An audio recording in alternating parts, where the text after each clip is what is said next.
Every week on AFTV Picks, we give away £1,000.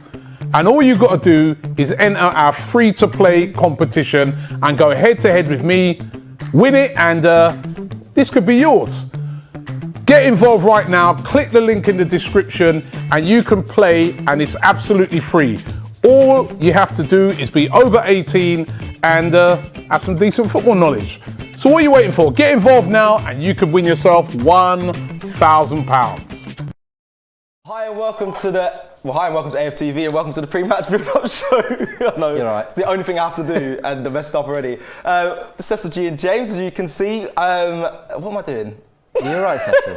Cecil's having one of those days where he's just frazzled. If you, I don't know how much you watch our shows and stuff, but sometimes Cecil has these days where just no composure. No composure, which is exactly what we need from Arsenal tonight. This is what we need. So I'm glad you're setting the tone well. Do you know what? I'm going to start with something a bit serious. We have to just quickly say rest in peace to Alison Becker's father, and we send our condolences to him and his family and his close ones. Tragic news, obviously, that we found out this morning. So there's that. Yeah, it's deep. I don't know if you want to say anything. I spoke about it this morning. That, you know, it's kind of tragic situation. I suppose any good that comes of it is the footballing community showing their support, and that is great, and we echo that. So yeah, really, I mean, awful news. So definitely wishing well to the family. 100%. And now we obviously got to go through the pre-match product show as usual. We've got the Man City tactics from the last game. We're going to go through that and what happened there. We're going to talk about approaching Benfica and how we beat them. We should have beat them last week, in my opinion. But we're making hard and tough work of it today, I'm going to assume. Danger Man, my section. Dun, dun, dun. Danger Man. And then we're going to build your 11s. Have you changed your Danger Man this week after your last Danger Man didn't start? How embarrassing. So last week... Can I say your last two Danger Men haven't started because Foden didn't start? Do you know what, right? Okay, let's right, allow me, yeah? That hurt me a lot. Okay. Danger Man, David Beckham. Danger Man for Arsenal today, Pierre-Emerick. He's dangerous, just not for us at the moment. What was this? You're a snake. What was I going to say? Yeah, last Everton Suarez, listen, that was from the Benfica fans, okay? They were saying he's someone you need to watch out for, so I went with him. Well, that was right. But this one's Danger Man we're going to look at later is one that from the last game that we played against Benfica, who I thought was the standout. So, yeah, we're going to go into that, and then obviously Phil Foden. I mean, he's a danger man. The whole City team's a danger man. Come on, come on, give me a break. Yeah. Right. Yes, I also wanted to say, if you guys didn't miss this morning, I did a presser. So it's about Arteta's press conference. We spoke about Bellerin and Arteta, which I think might get brought up today at some point.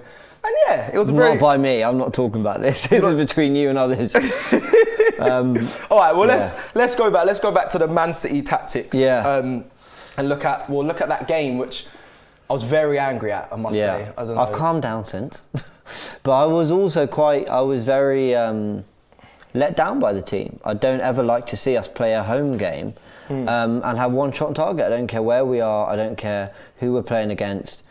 I understand you're going to lose games, especially against teams who are quite clearly better than you, but I just don't think there's ever a situation where you should surrender a game in the way we did, and I really felt we did surrender it, intentionally or not. Just our kind of approach. We were playing like we were hoping we'd score rather than trying to make the goal happen. Maybe in fear of getting slapped up. I don't know what it was, but it was very strange. But let's start with the first goal, obviously the first and only goal, Raheem Sterling. The smallest man on the pitch. Do you know the most disappointing? Look at Cecil just taking that in there. Just sink it, just let it sink in. The second minute. I mean, anyway, carry on. Sorry, it's so fat. Come on, we're in high spirits today. I've got the energy today. Yeah, but we need to look back at this, and that's kind of the reality of it. And you're right there. I'm on one. Should I just do this myself? Is Cecil okay? Are you good? The thing I kind of wanted to point out here is a lot of the blame was on Holding and Bellerin, and I was quite outspoken about Hector Bellerin, wasn't I? You know, in terms of the performance we've been getting and whether he's really good enough for this team. I'm going to defend him a little bit here. I don't think this goal's on him. I think it's pretty much all on Rob Holding. I'll show you why. But it kind of starts with a switch ball that goes out to Riyad Mahrez, and by this point he's 1-1 with Tierney. I'll be honest, Tierney was having an absolute nightmare that first 20 minutes. Like like shocking. Ooh. And I'm not actually blaming him. Yeah. I think Mahrez was just too good. Okay. Like, I think City were doing that to him rather than Tierney. I wasn't. The Tierney troops are gonna come for you, boy. Well, okay, but I mean, I wasn't. Let me put it this way. I wasn't watching it going, "Oh, Tierney's playing really badly." I was watching it going, "Mahrez is playing really well." Yeah. Right. That's kind of the difference. And Tierney grew into it, and you know, obviously it was his first start in a while, and we can kind of forgive him for that. But Mahrez was giving a really tough game. Okay, before we got a super chat. Big up Brennan as well. Just in the control room. I just saw the super chat glide across the screen into a. Bro, this is. Sorry, but listen. That was wicked. Anyway, Don't you love it when you realise mid-show that your tech works? That's mad. Yeah, well, listen, there's been, you know what I mean, there's been some... Anyway, from Archie, thank you for your super chat. James, you're going to like this one. Go on. Archie Kershaw says, didn't even know either of you two a year ago, and now you're my favourite guys on YouTube at AFTV, so big up to you two and you for the content. Big game tonight, come on you Gunners. Thank you.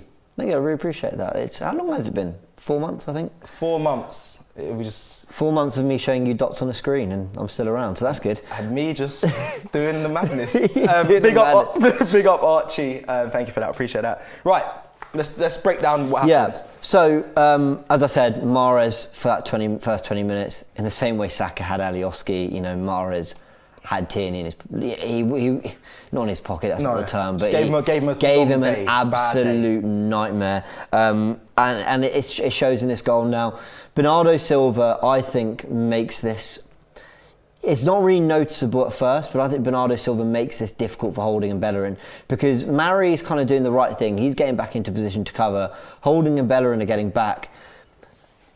Bernardo Silva, I think, gives Bellerin something else to think about in this move in terms of the ball coming into the box. Yep. So I can understand Bellerin not taking charge, but Holding's got to, because he can see in front of him that there's no danger. He can see sort of to his right, his 1 o'clock, 2 o'clock if you want. Well, let's play it on a little bit. So Mahrez is 1-1 with Tierney. Jeez, they're moving fast. Yeah, comes inside. Right. So as this ball's going into the box, Holding, obviously there's other players on the pitch. It wasn't just 3 versus 4. Yeah. But they're not relevant for this move. You can see that at this point, Holding can see what's happening in front of him. There's no threat. Mari's a free man. So he's got to be wondering what's behind him. And the problem is he takes a weird step back, almost forward and then back, kind of, I wouldn't go as far as say guessing, but he's not cementing himself in a position and saying, right, I know where Sterling is, I'm going to deal with this ball. And Bellerin, I think rightly, doesn't come across to cover Sterling. And when this ball goes into the box, Sterling's so free. And Sterling doesn't have to do a big leap or anything. He's just in the right position. It's as simple as that. And that's the most disappointing thing, that it wasn't that Holding was beaten in the air. You know when we conceded to Leeds from the corner, and people were looking at David Luiz saying, could David Luiz have done better? And you know, the guy from the corner came steaming in. What it was, Struijk? I forgot how you pronounce it, but he came steaming in. Great cross, power, like towering header, and you're like, that's just good. Okay, maybe this could be better than that, but that's just very good. Holding in this situation doesn't deal with that. And as you can see, Bernardo Silva, I'm going to play it through all the way. Yeah, as you play it through, I think Bellerin, someone just said here, X10 AJX says, Cecil, do you think Bellerin is being used as a scapegoat right now? I think for this, yes. Yeah, for this goal he is, yeah. He couldn't do anything. In my opinion, if I was a fullback and I was a manager, Bellerin did all he could. He has to watch Bernardo Silva. He has to watch that run, and he did. Obviously, Sterling got the header, but he wasn't aware of it because he was focusing on Bernardo Silva, which technically is his man. If anything, the blame does fall. I think Holding is to blame. Some people were saying, Leno, that I spoke to fans, I think that's void. They were saying he should demand the area and come and claimed it, but I don't believe that. I think it's more on Holding and Tierney not stopping the cross. And also, I want to say something a little bit wild here, but I think Tierney does the right thing.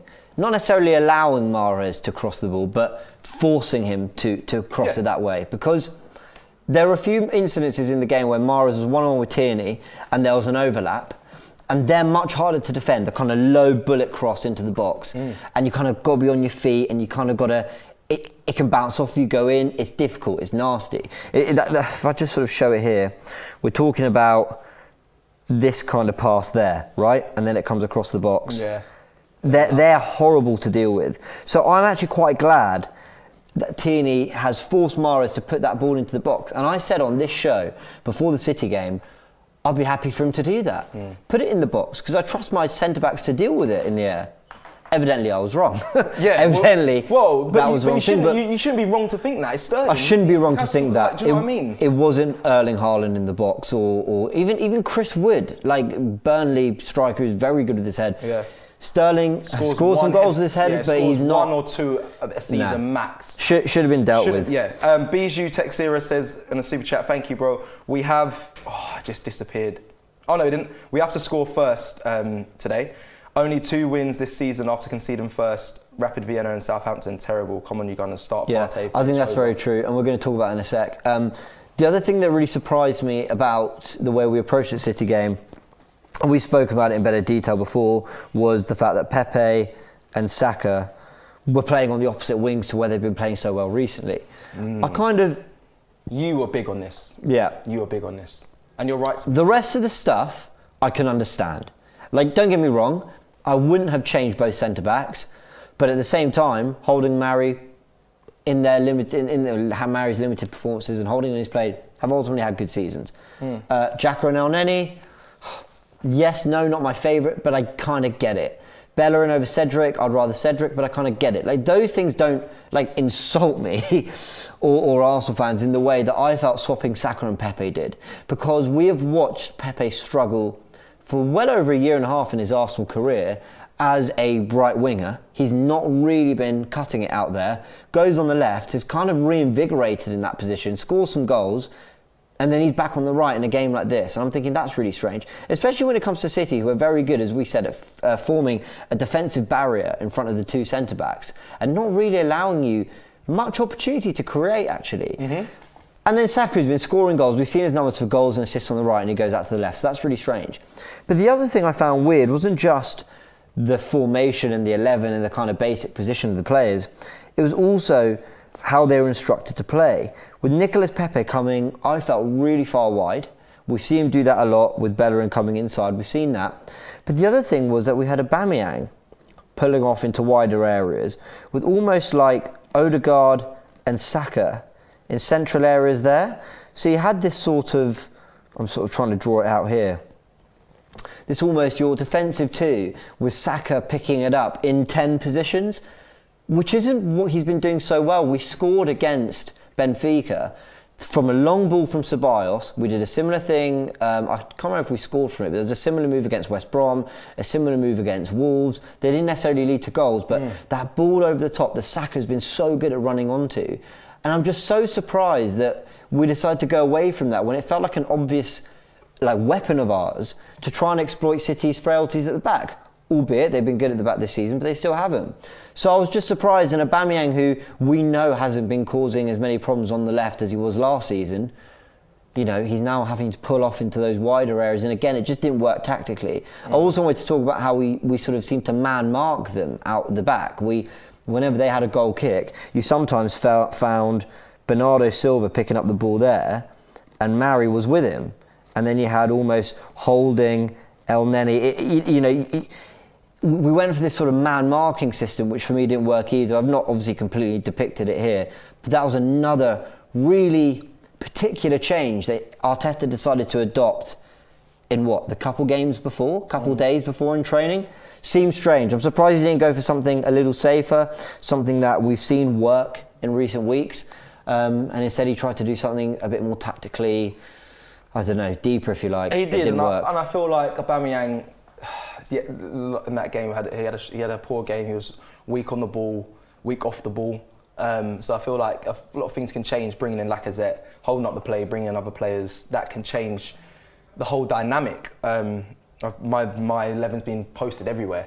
If you haven't seen it, you should check it out. But yeah, my starting 11's been posted everywhere. But I think that's the team we need to go for today. Because if we don't win today, I fear for the studio.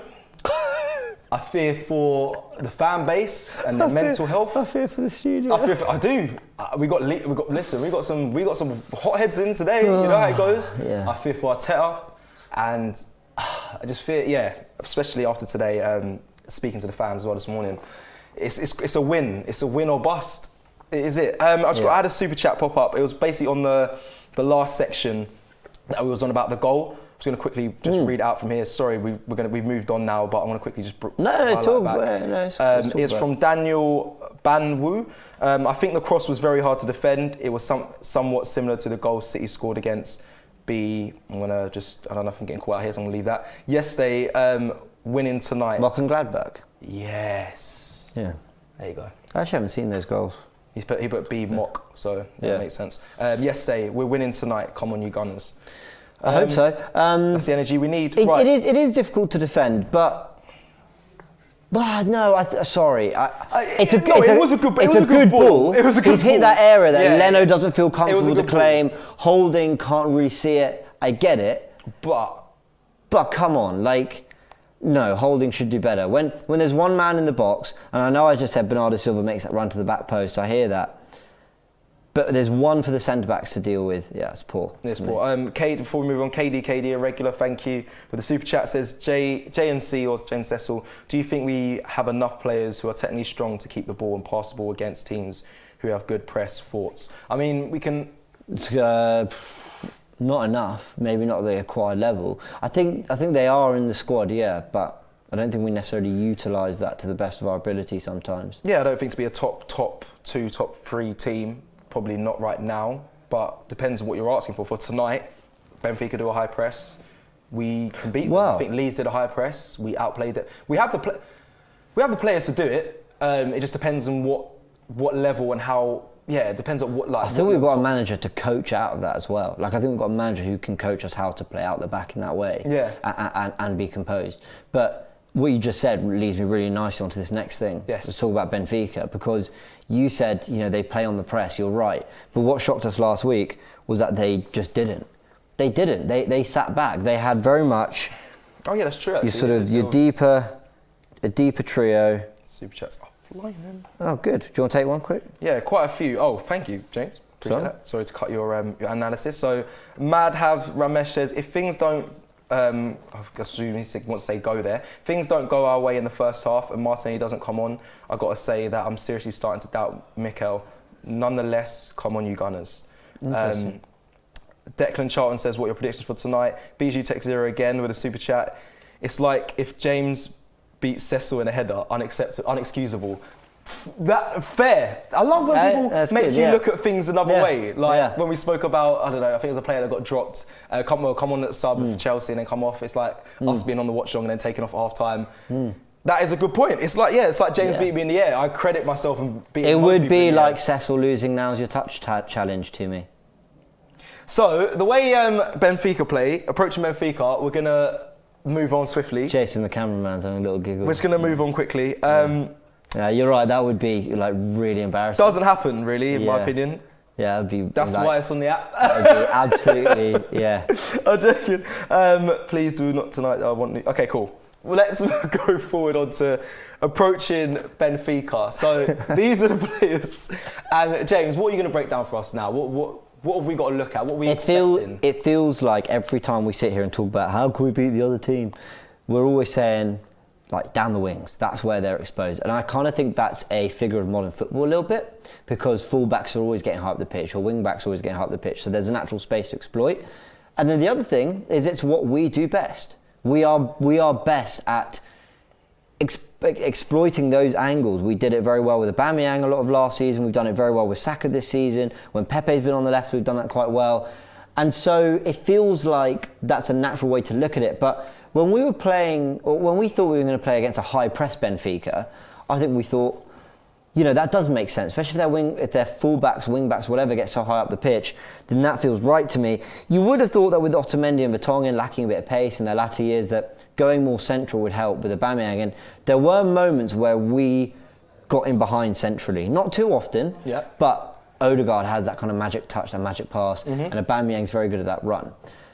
But I'm going to sit here and repeat what we've probably said so many times in this show, which is get the ball wide and flood them down those ends, especially if you get Cedric on the right now, Tierney on the left. You double up with hopefully Pepe and Saka. Only what I would do here is swap him, and I feel like that's where you're going to hurt them. Now, the goal we scored against them Yeah, let's just save that for a second. KD quickly says, reason I said we lost the ball against Man City a lot, that's why he said about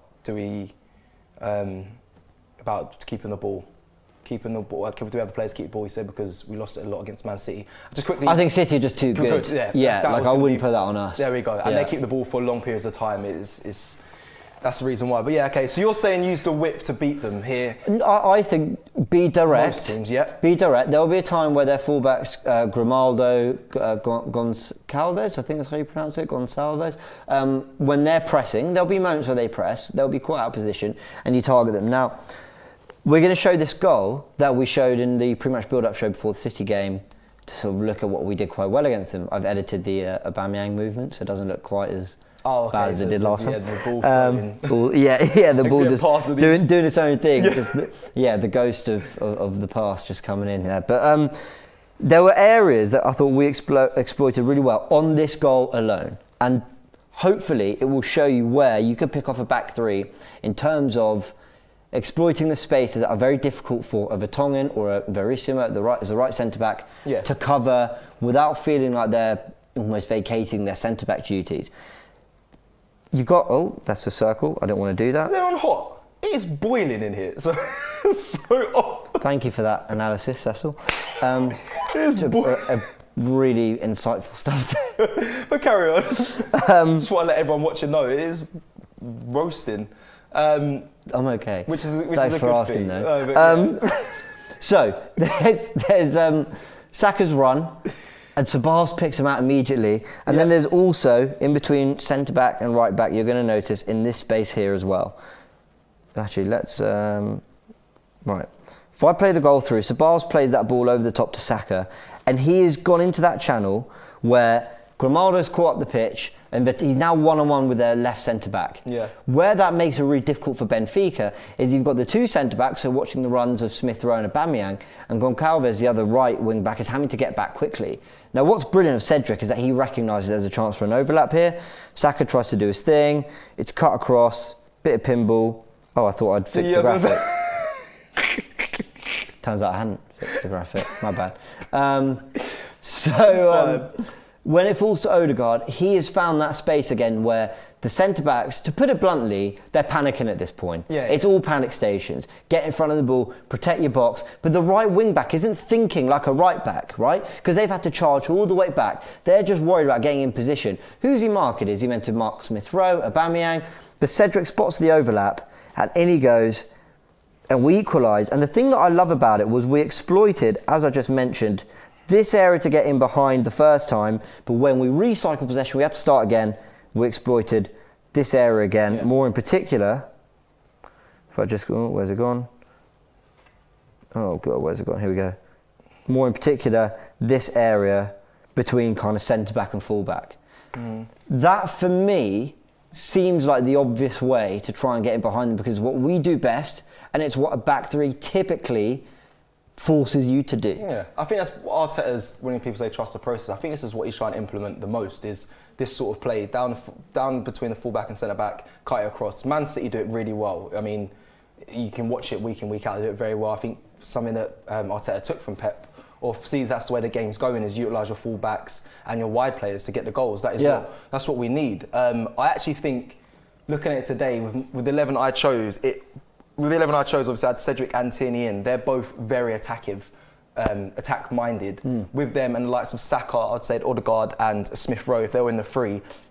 This is from my 11. It gives them license to have a free roam once it gets to this sort of area. Yeah. Once we get here, what music to players' ears is when you get to this position, to do what you do best, enjoy yourself, express yourself, and I feel that's what you need. They're not just a wide attacking mid and another wide player. They are accumulation of whatever they want to be. They can go across the other side, they can play in down the middle, but then the full-backs create the width and create the space.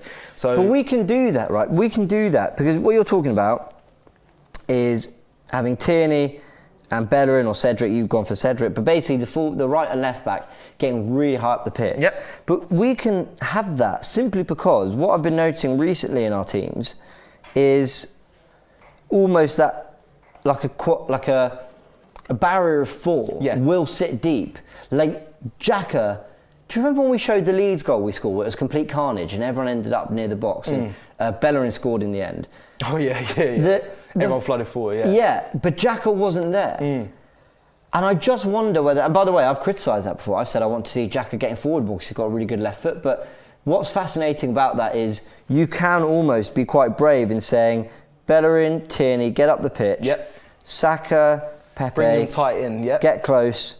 You got your Odegaard pulling the strings. Yeah, and I'd have obviously, for today, I'd have Lacazette stretching the pitch, but holding the line high is by just pinning his man and just open the space for Odegaard, Smith Rowe, Saka to go and play. And actually, and I know this is all theory, and it's very easy to just draw it on a tactical pad and say, oh, we can do this. It's not FIFA or Football Manager, but just think how many more questions it asks of. I'll just get it here. Of these players, your wing back and your centre back, if you've got to deal with the runs of both your Tierney overlapping, your Pepe going in between that space, Saka as well, and Bellerin overlapping, like you're going to be asking loads of questions of them. You might find Aubameyang's very isolated for a lot of this game, or whoever the striker is very isolated. But if we can get into those positions, I think we'll cause them naturally more problems. Look, it's all theory, right? It's all theory, but you've got to look at the best chances we had in that Benfica game. A, the one we scored from, and B, the blatant Aubameyang miss. You know, again, it was that ball inside. I think it was Bellerin who got in beyond, and you're thinking that is where we can hurt them. Yeah. Don't play through the middle of them because Otamendi, Vertonghen, they're big guys. Yeah, they'll tactically foul you. They'll stop them. I think that's the route that for 90 minutes we've got to look at without over-committing, because the thing we're all forgetting is that we're leading this tie right now. If nothing happens for this game, we go through. True. We're leading it. True. We don't feel like we're leading it because we feel like we should have won by more, but we 100%. are leading it. So Benfica at some point will get to a point in the game where they go, okay, we need to score a goal now or we're out.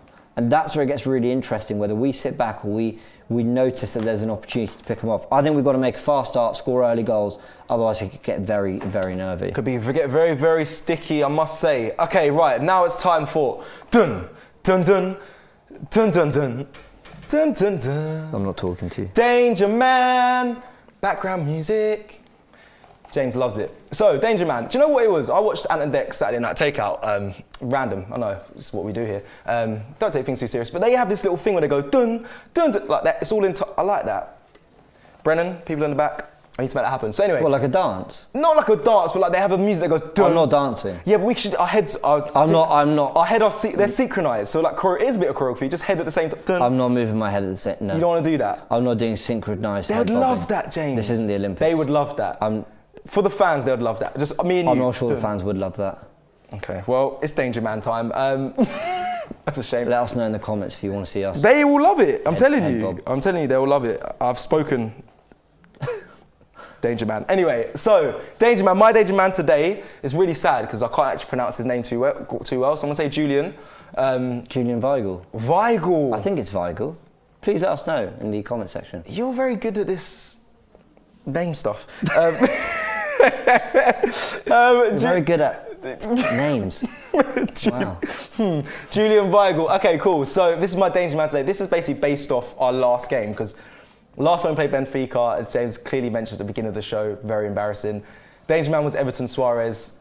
Actually is a great player. Definitely 100%. I'll even watch more of him. And the Benfica fans, when they spoke with Robbie on the show, said this is the guy to watch out for. So I was like, perfect, makes my job easier. We'll go with him for Danger Man. Didn't play. They set me up. Yeah. So I instead. The fact that happened with Foden as well a few days ago. Yeah, but Foden. You know, I've heard Weigl's out injured, by the way. No, I'm not going with that. I know he was a main feature in the game against Arsenal. He was on the ball. He was on the ball quite a lot. If he doesn't start, I'll actually cackle. I will cry. I will cackle. I will cry. So my credibility is just slowly dropping, even more than it is because of freaking the non-starters. But anyway, so his shirt number is 28. Random stat. The reason why I put that up there is so you guys can look out for him.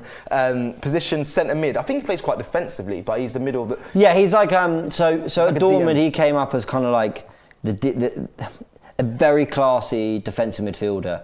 All comparable to Xhaka. I think he's got a bit more physical presence. He's a bit taller and yeah. right-footed, I believe. Good player. I am surprised he didn't quite make it at Dortmund. He was considered one of the big prospects. So, People would love the head dancing to the Danger Man section, synchronised. Anyway, just thought I'd let you know that. Thank you for that. Thanks, guys. On the Danger Man. So his passes, he has the highest. So this is these stats are from the game against obviously Arsenal last week. He had the highest amount of passes for the team at 67. Successful passes, again, he has the most successful, so he kept the ball the most, 58. Passes in the opponent's half as well, 42. So a lot of his passes that he did are progressive. They are ones that lead to attack. So he's 42 out of 58 for a team that was large on the back foot. Yeah, he's got pretty good. It's a pretty good stat. Got to look out for that. And then this was a random one. I didn't know they had this on. Good crosses and passes. Obviously, it's mainly going to be passes, heavily going to be dominant. So effective passes and crosses. Yeah. So that's what he created 55 of those, and then touches he had the most again. He got on the ball the most, and I actually remembered that from watching the game. He was very much on the ball all the time, very aggressive in his play. He had 79 touches, and he won the most duels at 83.3%. So this is what I'm saying. Julian is the guy to look out for today. Got to press him. When you're playing a back three and you need to counter, there is always you played the game. What's it called? Like a trigger. Yeah, trigger moment. Yeah. There's the guy on the team who, when you get it, you're like, press. Run. I know. Yeah. So if they've got the ball, it gets to Weigl. Their left wing back might be like, I know I can make this run because Weigl's going to spray it out to the left. Yeah. But the thing is, the trigger normally are for the weaker players. So in a team, you always target a weaker. I think Troy Deeney said. Oh, sorry. The trigger's always the weaker players. Like trigger for the press. For the press. So I've got the wrong word then. Oh. No, you're right. So basically, trigger essentially means a moment that something happens that you react, makes you do a certain thing. Yeah. I'm talking about trigger in terms of Weigl being the guy who, when he's on the ball, the other Benfica players know I can make that run. Yeah. That's their trigger. So that's Benfica's trigger. Right. Okay. Once he gets on the ball, you know where to go. But for the opposing team, so Arsenal, the trigger would not be when he gets on the ball press because he's probably not good with it. He keeps clear from his stats. He keeps the ball well. Yeah. Troy Deeney speaks about it, saying Fred was the trigger for when they played Man United because he's dreadful when he got the ball. Yeah, we press as hard as we can because he always loses it. Check that out. That killed me. Mad, isn't it? But that's what happens in football. Surprised it wasn't Bruno Mars. Such a prick. Yes. I've been getting killed for that as well. James said Bruno Mars because I said, ha. We're going to move on again. I'm getting flustered. I'm getting slated today. Hold on. Marcus Comfort says, Danger Man music awful. Calvin and Bruno to the rescue. See, I told you, people are just on it. Big up you guys that are regular watchers. Danger Man music awful. In the joke. I respect you lot, but allow me. So that was the triggers. Julian Weigl. Weigl. Someone to be aware of today. In my opinion, he will have a lot of success today as well because in my opinion, if Odegaard starts in the position I want him to in that 10 role, Odegaard to me is not the guy to stop him. He doesn't seem like the profile of player to stop him getting on the ball. But the last Benfica game, he was up there for tackles, possession games, all that. Was, yeah. So maybe. Maybe we'll see. We'll see when it comes to it. Right. We are now finished Danger Man. This is time to build 11s, I believe. Time to build 11s. Jason! Very rogue. Jason I think he wanted to get captured us doing the he wanted to see all this, did he? Okay, cool. Time to build your 11s. Well, this is a good chance for us to plug AFTV VIP. Where's the video? Oh, this is a bit awkward. Sorry, it's my tablet. It's not. The app's great. So basically... quickly, just can I take some super chats? Sorry, I did miss some. Melissa did ask about Pierre-Emerick and our thoughts of him leaving Montreal. There we go. I haven't really got... Oh, look at you. Look at that. Look at him. Look that. Look at Lee's furious. I love that. Look at him. He's absolutely... What is he so angry about? I was there. I can't remember. I don't know. Melissa, my thoughts on that. Thoughts on him leaving. I mean, it's off the show. It's a bit off He's probably taking a job somewhere else. Yeah, I just hope he comes to the UK as a manager, just not Arsenal, but I'd like to see him in the UK. We've got a super chat here from Thomas Costa. I'm a Benfica fan, but Arsenal is my favourite English team. Oh, that is a weird feeling today then. Wish you guys good luck, and I think you'll have no trouble beating us. We're trash.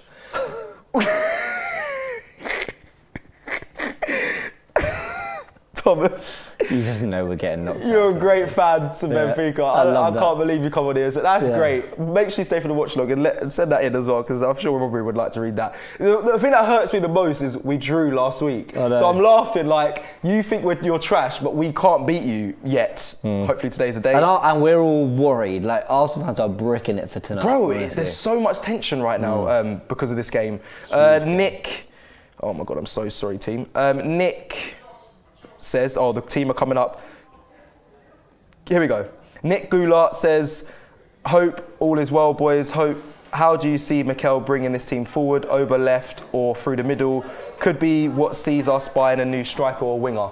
Okay, that's quite a big question. One more time, or was it? Nick says, how do you see Mikel bringing this team forward, over on the left or through the middle? Oh, wow. Could be what sees us buying a new striker or winger. Yeah, we'll have to go into bigger detail. I almost think you need both. You need a player in each position, really, to help out Oba, so we're not relying on him all the time. KD says Cecil show us a dance move or a glimpse. No. Nope, haven't got time for that. Maybe later. No, because then he dances, then he's going to expect me to dance, and that's just not going to happen. James is a groover, I see him, trust me. I'm not. Right, AFTV VIP. Wow, that was quite good, in sync. See, in sync! No, I'll speak in sync. I'm not head bobbing in sync. Anyway, this is AFTV VIP, guys. We've only got a couple minutes, so we're very going to quickly show you. This is the mobile web app. You go to aftv.mobi. You can download it by basically adding it to your home screen. Don't go to Play Store, App Store, all that. You won't find it there. Tell them how much it costs. You tell them how much it costs. £3 a month. That is 70. Oh. And weekly? It's 75p a week. However, I got absolutely schooled on my maths and said, no, it's not. It's 60. I don't know if it's true though. Someone did the maths and said it's 69p a week. It's $2.99 a month. That's the important thing. And what you get for that $2.99 a month is a bunch of exclusive content that you don't get on the YouTube channel. This is all on our social platforms or anything. This is purely for the app. So things like Forever Arsenal, which is me, Lee, Mo, Turkish, talking about all things Arsenal, what's been happening in the last game, what we're expecting, just like a real in-depth, honest, they're an honest crowd, the other three. They just say it how it is. And it's great. It's very cathartic. I love chatting to them. So that's one of our newest podcasts. We've got the Press Box, which is basically Robbie chatting to some of the biggest Arsenal journalists in the world. We've had Tim Stillman, we've had Art de Roche from The Athletic, and then How's Your Touch? How's Your Touch quickly. How's Your Touch, guys? Come on, it's where, like I said, my thrive. I take on James. I take on Robbie in football challenges. And do you win against? I win against pretty much everyone I play. Who have you lost to? So carrying on. So who beat you and How's Your Touch? So yeah, it's a really good show. Football challenges. Make sure you check it out. Has anyone ever beaten? Robbie hasn't beaten me. James hasn't beaten me ever. I am basically the best. Sorry, come tell him. Yeah, I didn't beat you. I didn't beat you. Huh? I didn't beat you. No, you didn't. And I didn't beat you, did I? No. Right it back. Next show, we're just going to watch the episodes. We're not even going to stand. We're just going to show you the episodes. I'm sweating for free. Right now. I'm sweating. A little taster. And there's a bunch of free content as well. You can enjoy things like the polls. Come vote. Did we over-rotate against City? You can build your starting 11. We've run out of time, but this is where we would be building a starting 11. But you can pick formations, all the players, everything. And of course, you can try and win some of Robbie's money by doing AFTV Picks. And there's all sorts of prizes. We've had, what have we given away? PS4s, Xboxes, everything. Xboxes, trainers, Arsenal gift sets full of like all the merch, tyres, wardrobe we just raided, things like that. Like it's been good. We've done it all, and there's even news articles you can read, which is not part of the subscription and stats model as well. You get ad-free content. The ads are a pain, but big up to the ads. You know there's a lot on this app when we are about to round up, and then you're like, ad-free content, there's loads. And that. Guys, the app's great. Yeah. But anyway, listen, thank you. Sorry we didn't get to your starting 11s and build them. Apologies, that is kind of my fault. We built them yesterday on the stats preview. We did. We did. All right and we will continue to build them every week, but I've been procrastinating a lot this episode. Thank you all for watching. Next week we'll have James doing some synchronized head movements. It's not happening.